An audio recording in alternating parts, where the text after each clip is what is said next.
the upturned canoe. That would have reflected they could have been seen.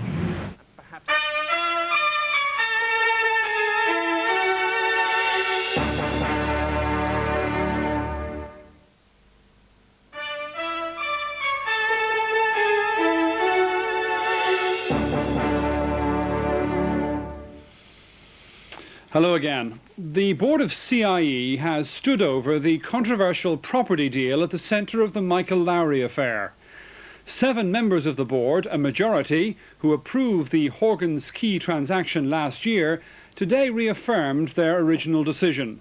The meeting had been called to consider a request from Michael Lowry to review the earlier decision to sell the site to O'Callaghan Properties.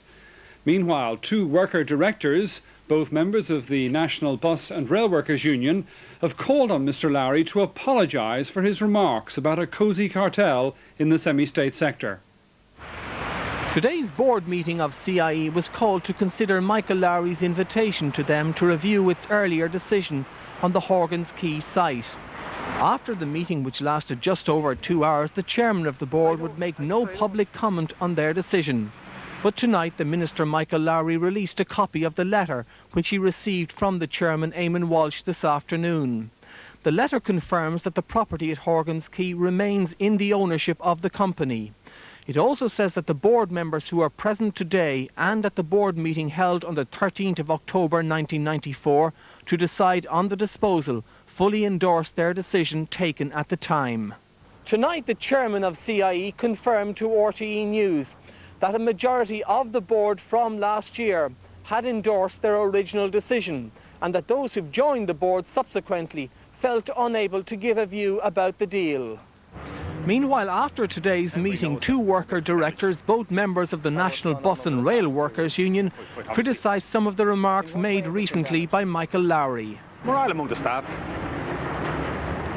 morale among management. You know, sort of who wants to get up in the morning and start reading what we've been reading over the last 2 weeks.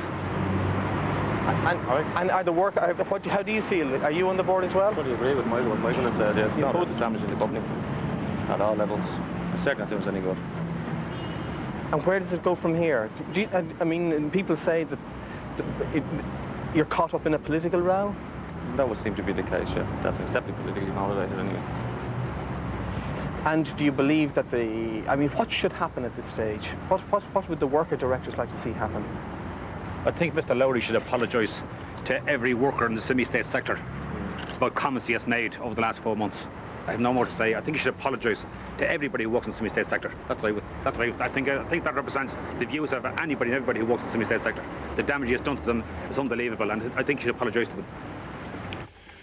Well, tonight in a statement, Mr Lowry said that while noting the CIE board's endorsement of their earlier decision on the sale of the Horgan